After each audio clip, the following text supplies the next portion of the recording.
Hola y bienvenido de nuevo al podcast de Paso Clave. Aquí me tenéis de nuevo para una nueva grabación de otro artículo. Se viene articulazo teórico y denso, aviso a navegantes. Así que bueno, intentaré hacerlo cortito, resumen y ligerito de lo más posible, lo menos teórico. Así que nada, si eres de los frikis que le interesa este mundo, pues y quieres profundizar más, te recomiendo que te pases por la web pasoclave.com, que ahí tendrás todo mucho más en profundidad, más detallado y con las fuentes para que puedas ir a ellas. Yo de nuevo soy Fer Cantero y aquí estoy. Vamos adelante, a ver. ¿Qué es la fuerza? Es lo primero, ¿no? Tú estás escalando, suele darse la situación que de repente un escalador no se queda en las presas y dice, me falta fuerza, tengo que entrenar fuerza, voy a entrenar fuerza. Pero, ¿qué es la fuerza? O sea, está claro que la fuerza empieza en el cerebro, se transmite por la médula espinal y llega al músculo, ¿no? Es la capacidad motora que tiene el ser humano y que permite producir tensión. La fuerza es la capacidad con la que un músculo puede alterar el entorno, puede parar un cuerpo, puede moverlo, puede deformarlo. Entonces, hay que distinguir entre la fuerza interna que genera tu músculo y la fuerza externa que llegas a generar, ¿no? Llegas a aplicar. La fuerza interna tendrá que pasar por una serie de factores ambientales, materiales, ejecucionales, palancas del cuerpo, que al final te da como resultado una fuerza aplicada, que esta fuerza aplicada será diferente en relación a todos estos factores. Antes de seguir adelante, te dejo aquí un par de frases muy importantes del gran Wolfgang Gulich, que en la escalada el cerebro es el músculo más importante, y del maestro Yoda, que la fuerza os acompañe. Vamos adelante. El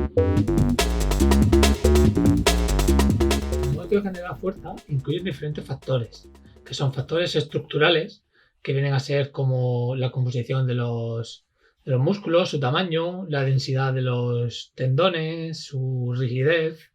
Los factores neurales o nerviosos, que tienen que ver con esa capacidad de alinear las fibras musculares, de alistarlas a trabajar, de hacerlo rápido, de hacerlo coordinado, de la velocidad que llega desde el impulso de tu cerebro. Todo esto lo vamos a ver ahora. El ciclo de estiramiento-acortamiento, ¿no? Que es esa capacidad de retener elasticidad en un rebote, ¿no? Cuando haces una dominada, bajas abajo, subes, por ejemplo, que retienes ahí de rebotas. Y luego factores hormonales y otros que veremos, como también que hay mentales y que tienen que ver con la nutrición. Todo esto lo vamos a ver. Esto es un pequeño resumen, mi introducción.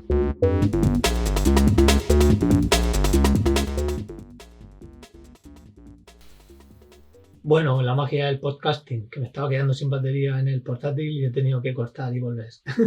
A ver, hipertrofia, factores estructurales. Vamos a empezar por aquí. Bueno, como ya sabéis la mayoría, que está de primero, que el tamaño del músculo es relevante para la fuerza que ese músculo es capaz de producir. Así que ese miedo que tienen los escaladores a la hipertrofia, bueno, no está tan justificado y hay músculos que conviene que tener la mayor cantidad de tamaño posible. Aparte, esa hipertrofia muscular se complica con los años de experiencia y la edad. Así que, bueno, aprovechad. Aunque dentro de un límite lógico y útil, no siempre más es mejor. No queramos ser unos culturistas. Dentro de esta hipertrofia también interviene la mejora de la vascularización y el aumento de la densidad capilar, que es algo a tener en cuenta. La composición de las fibras musculares. Interesan más fibras más rápidas y potentes, ¿no? Fibras explosivas tipo 2A, 2X, que son las que van a poder hacer más fuerza. Entonces, para eso es importante la intención de velocidad siempre en la ejecución de los ejercicios. Y con intención de velocidad digo siempre la intención de hacerla a la máxima velocidad. Que a veces, lógicamente, si la carga es muy alta, no, la velocidad será lenta, pero la intención está ahí. Luego es importante también la cercanía al fallo y la fatiga, ya que eso hace que las fibras se vuelvan más lentas y entonces es algo que hay que manejar con cuidado. Y aquí subrayo el papel de los lumbricales, que resulta que dentro de la mano son los músculos con más fibras explosivas y es algo a tener en cuenta si lo que te interesa es trabajar la RFD o fuerza explosiva. Bueno, colágeno y stiffness tendinosa, ¿qué es esto? Por un lado, los tendones, necesitamos tendones grandes y fuertes capaces de soportar las cargas a las que vamos a someterlos. Pero por otro lado, estos mismos tendones tienen que ser rígidos, tener buena stiffness, para que estas cargas se transfieran rápido del músculo a los huesos. Entonces, resulta que, bueno, que estas dos cualidades se trabajan de manera diferente, como dije ya en el anterior podcast, y para el trabajo del desarrollo de los tendones se ha visto que cargas submáximas y mantenidas en el tiempo con un trabajo isométrico son muy eficientes, ¿no? Como demuestra el estudio de Gilmore y colaboradores, que bueno, que ya se vio y que básicamente está basado en las suspensiones con pies en el suelo del escalador Emil Abrahamson. En el estudio de Gilmore y colaboradores participó Emil Abrahamson, Keith Baer, que es un experto en tendones, colágeno y todo esto. Y bueno, participaron 527 escaladores con niveles de 6 a más hasta 8C, siendo la media sobre 7B y 7B más. Entonces, se dividieron en 4 grupos. Un grupo que hizo suspensiones máximas de 10 segundos en 20 milímetros entre el 80 y 90% de la fuerza máxima. Otro grupo que hizo los isométricos con los pies en el suelo, esto es como suspensiones pero sin colgarse, un 40,60% del máximo. Y hubo un grupo que hizo las dos combinaciones, hizo la fuerza, las suspensiones máximas y con los pies en el suelo, y otro grupo control que solo escalaba. Y bueno, en los resultados todos mejoraron la fuerza, menos el grupo control, y el de las suspensiones máximas mejoró un 3,2%, con los pies en el suelo un 3,1% y el que combinó ambas un 5,3%, lo que quiere decir que si tu objetivo es la fuerza, este tipo de entrenamiento no debería de faltarte, ¿sabes? Esas adaptaciones son muy interesantes independientemente de tu nivel y no van a afectar a las ganancias de fuerza por nivel de trabajo de fuerza máxima. Aparte de lo que supone poder mejorar la fuerza trabajando a baja intensidad, que no va a generar fatiga, que es súper segura a nivel de lesiones y que además seguramente tenga un efecto protector frente a posibles lesiones, ya que los tejidos se van a adaptar mejor. Por lo tanto, este tipo de trabajo estructural, llámalo density hands, no debería faltar en ninguna planificación de ningún escalador. Esta adaptación tiene que ver con cómo se transmiten las fuerzas dentro del músculo, ¿no? La tensión generada en los sarcómeros se transmite de manera longitudinal por las miofibrillas y también lateralmente a la matriz extracelular y las fibras musculares vecinas a través de los costámeros. Entonces, si aumentas el número de costámeros, aumenta la cantidad de fuerza transmitida de manera lateral y como resultado aumenta la fuerza global. ¿Y cómo se hace esto? Pues con el trabajo de alta intensidad. Es una de las adaptaciones que vienen con él. Vamos con los factores neurales o nerviosos. Estos se desarrollan con la capacidad del sistema nervioso para activar los músculos a través de las motoneuronas.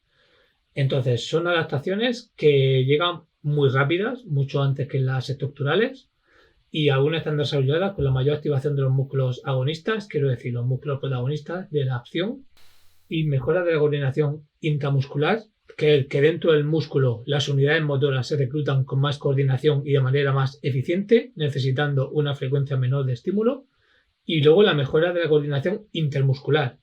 Esto tiene que ver con el control motor, y es que los diferentes músculos que participan aprenden a colaborar entre sí de una manera más eficiente. Lo habrás notado, ¿no? Cuando empiezas a practicar un ejercicio, que conforme lo vas practicando, cada vez te va saliendo mejor, incluso dentro de la misma sesión, y no es que te hayas puesto más fuerte por arte de magia, sino que simplemente los músculos se están cooperando mejor entre sí. Seguimos con las adaptaciones neurales. Entonces, por un lado tenemos la cantidad de fibras reclutadas, ¿no? En una persona desentrenada, para un movimiento puede ser el 75% y en personas entrenadas puede llegar hasta el 95%. Para esta adaptación es importante, como muchas de las que estamos viendo, que el trabajo sea intenso. La sincronización de las fibras musculares, que lo que hemos visto y se está relacionado con la coordinación intramuscular. Es la capacidad de reclutar fibras al unísono, a la vez. Tu cuerpo tiende a ir alternando las fibras en esfuerzos prolongados para que se fatiguen menos. Entonces, digamos que es como si hubiesen 10 personas, ¿no? Para trasladar algo muy pesado, un elefante, ¿no? Y en vez de llevarlo las 10 personas a la vez, la llevasen 5 y luego otros 5. Lógicamente, 10 personas a la vez se van a cansar mucho menos. Entonces, eso es una de las ventajas de poder reclutar las fibras al unísono. Luego, importante aquí, la ley de Henneman, ¿no? Que es la ley también del tamaño, que hace que en esfuerzos mantenidos, ¿no? Sobre todo isométricos, las fibras se vayan alistando de más pequeñas a más grandes. Entonces, ¿qué pasa? Que esto va en contra de la capacidad de poder producir fuerza de manera explosiva. Y por eso tiene algunas excepciones, como los movimientos explosivos, es decir, cuando vas a muerte a tirar con una presa, por ejemplo, los ejercicios balísticos, las contracciones excéntricas o negativas, ¿no? Como la bajada de una dominada, o el entrenamiento con restricción de flujo sanguíneo, también se ha visto que se puede saltar esta ley. Y para reclutar unidades motoras más grandes y con mayores tasas de activación necesitaremos contracciones de alta intensidad. De nuevo, la alta intensidad en el entrenamiento de fuerza es necesaria. Y aquí vuelve a tener importancia la ley de Henneman que acabamos de comentar. Una de las ventajas de esta adaptación es que al poder reclutar unidades motoras de alto umbral, vas a poder ejercer más fuerza, vas a tener más fuerza sin necesidad de hacer que crezca el músculo o aplicar la fuerza que tienes más rápido, de una forma más explosiva. Más adaptaciones neurales. Otras están relacionadas con la coordinación muscular, que es lo que he comentado antes, que es como los diversos músculos cooperan entre sí para movimientos concretos. Esto lo habrás notado que cuando empiezas a escalar, tu ejecución técnica es muy ineficiente y te cuesta mucho ejecutar los movimientos, tienes que pensarlos. Es como cuando empezaste a conducir, ¿no? Que tenías que estar todo el rato pensando todo, tener la mano, el acelerador y todo. Y bueno, luego esto ya te va saliendo de manera automática y cada vez de manera más eficiente. La información sensorial que va del músculo al sistema nervioso central es muy valiosa. Tanto así que 2/3 de las fibras nerviosas que componen el tronco nervioso muscular, 2/3 son aferentes, es decir, llevan la información desde tu cuerpo hasta el cerebro y 1/3 son eferentes, llevan la información en dirección contraria. Por este motivo, las primeras veces que sueles probar movimientos, estás torpe, necesitas mucha atención y con el tiempo lo vas aprendiendo, que es lo que se llama aprendizaje motor. Otra adaptación es la reducción de la coactivación de los antagonistas, muy desarrollada también con el control motor, ¿no? Como al principio, cuando pruebas movimientos nuevos, vas con todos los músculos que no deberían participar, activados de más, tal, y con la práctica, esta coactivación se va reduciendo al límite, dejando que los músculos agonistas puedan hacer mucha más fuerza. Y la última adaptación de este tipo es la frecuencia de impulsos, ¿no? Sabes que esta frecuencia está relacionada con cómo el cerebro manda las señales a los músculos y es en la que se basa, de hecho, la electroestimulación.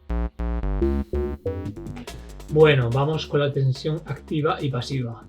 ¡Ánimo! Que ya queda poco. La tensión pasiva hace que sea más fuerte en las fases excéntricas de los gimas, ¿no? O sea, un sarcómero solo puede estirarse hasta un 50%. Cuando se elonga, cuando se estira, los filamentos de trictina que lo conectan con la miosina generan una tensión pasiva que supone estiramiento, haciendo que sea más fuerza en gestos excéntricos, ¿no? La parte excéntrica de una dominada, por ejemplo, o en gimas, que es cuando el isométrico es de resistencia del movimiento y lo contrario un pima. Tanto las contracciones activas como pasivas pueden generar hipertrofia. Sin embargo, las contracciones pasivas lo hacen aumentando el tamaño longitudinal de las fibras y las contracciones activas, en cambio, lo hacen añadiendo miofibrillas en paralelo, siendo adaptaciones que precisan de años de entrenamiento para producirse. Luego están los órganos tendinosos de Golgi, que se encargan de proteger al músculo, ¿no? O sea, tenemos unos receptores sensoriales situados en los tendones que cuando ven que se va a pasar de cierta tensión, relajan el músculo por su protección. Entonces, Con la práctica, tu cuerpo va aprendiendo que esos rangos son seguros y se produce lo que se conoce como inhibición autógena. Y es que desensibiliza estos órganos tendinosos de Golgi, permitiéndote hacer más fuerza en más rangos de movimiento. Y la otra adaptación es el CEA, que es el ciclo de estiramiento-acortamiento, ¿no? Que lo vimos en el anterior podcast sobre la fuerza de tracción. Por ejemplo, las abdominales pliométricas, ¿no? Cuando bajas abajo, haces una fase de CEA y subes para arriba acumulando energía. Esta adaptación te permite superar el reflejo miotático, que es el reflejo miotático, te estás preguntando, pues resulta que al estirar un músculo hay otros receptores nerviosos que envían un impulso a la médula espinal y potencia su contracción concéntrica. Bueno, esto también se beneficia del reflejo miotático, y es que cuando tú haces el estiramiento, envías un impulso hacia la médula espinal que potencia la contracción concéntrica. Y la elasticidad muscular, que es la capacidad del músculo para almacenar energía durante la fase excéntrica y soltarla en la fase concéntrica. Bueno, vamos a por otro factor que influye, que más que adaptación es un factor y que esto nos viene dado por genética y poco vamos a poder hacer.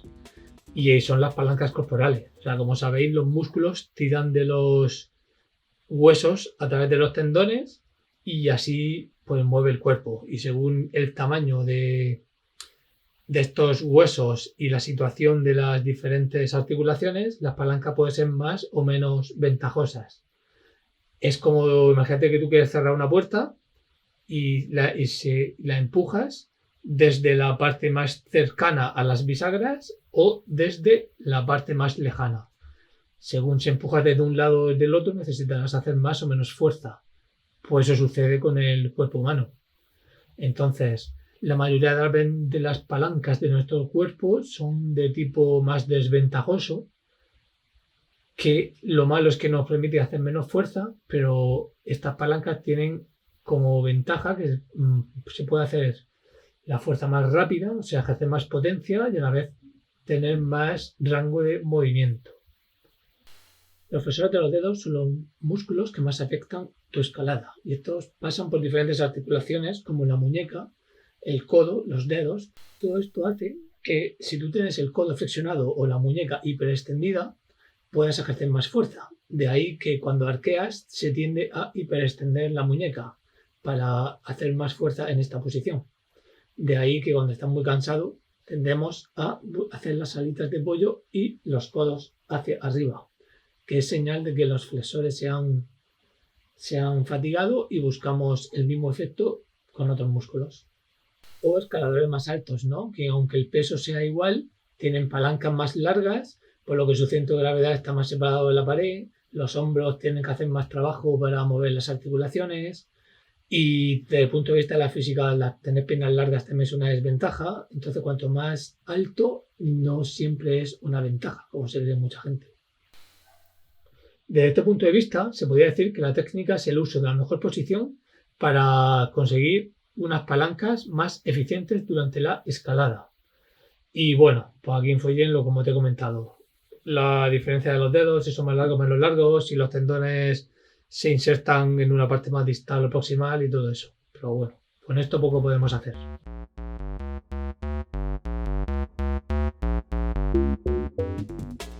Como hemos visto, la fuerza empieza en el cerebro. Entonces, por lo tanto, la mentalidad es muy importante.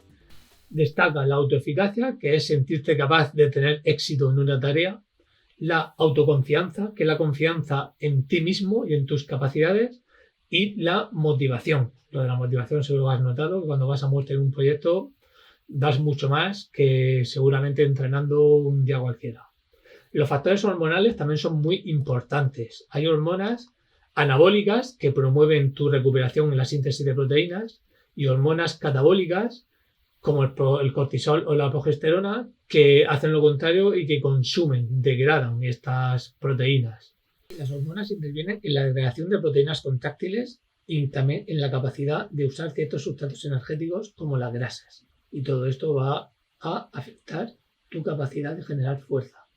La hormona de crecimiento, el estrés, el cortisol elevado, todo esto va a influir en tu recuperación. La sesión de entrenamiento influye en en todo esto, ¿no? Aumenta la testosterona, por un momento también aumenta el cortisol de manera aguda, la hormona de crecimiento, pero bueno, tener cortisol de manera crónica elevado, por ejemplo, va a hacer que recuperes peor y eso no sería positivo.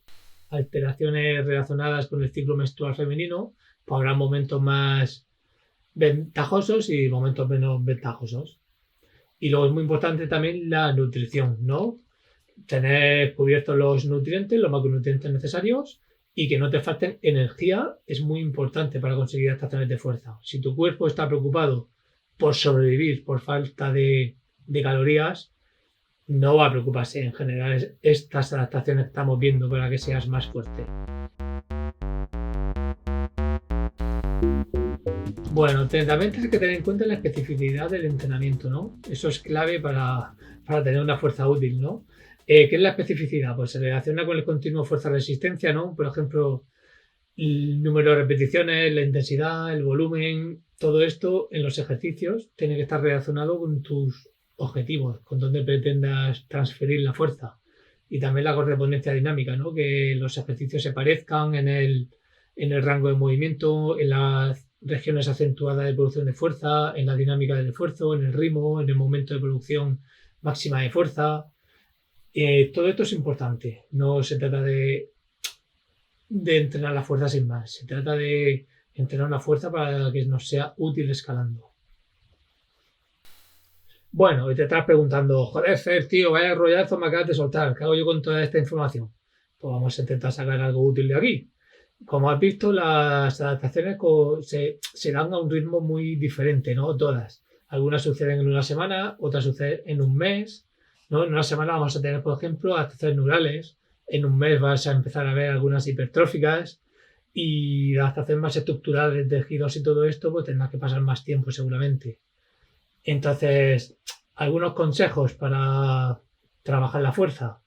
Pues trabaja tus debilidades, que es donde tienes más margen de mejora.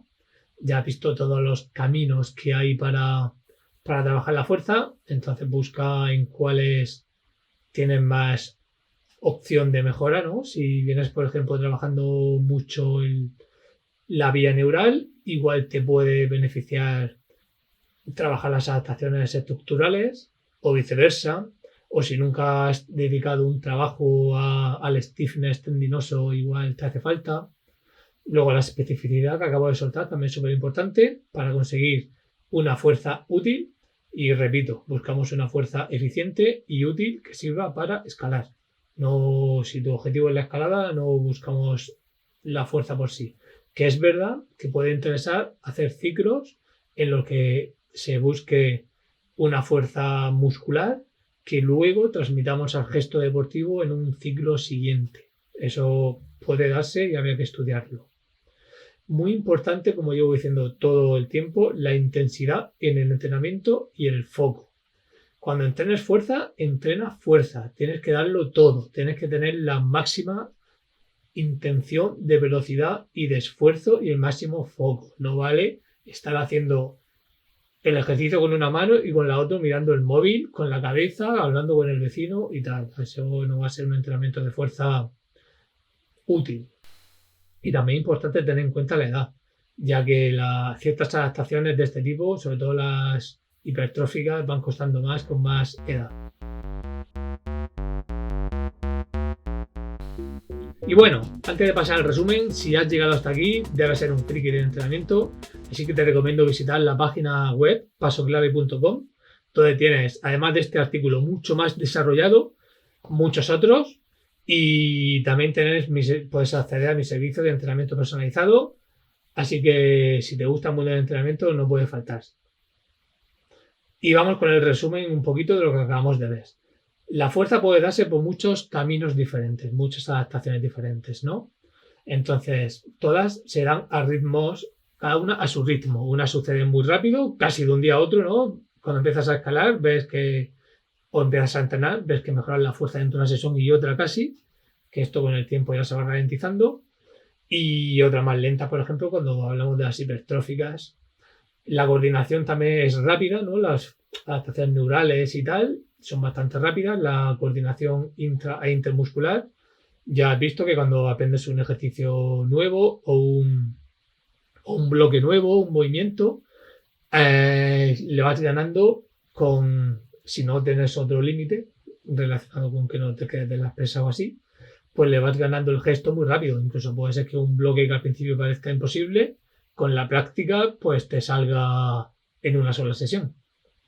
Importante el tema del reclutamiento, ¿no? Lo que hemos visto de que seas capaz de hacer que más fibras trabajen al unísono y a la vez, ¿no?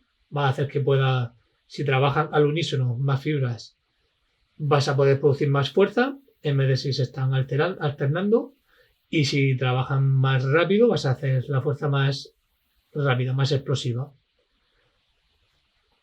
También importante la hipertrofia, ¿no? De los músculos y los tejidos.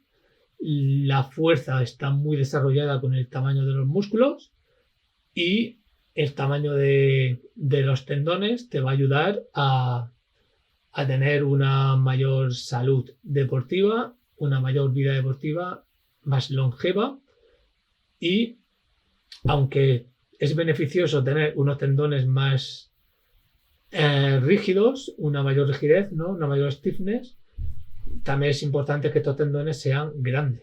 Si son finos y rígidos, es agua de cultivo para lesiones.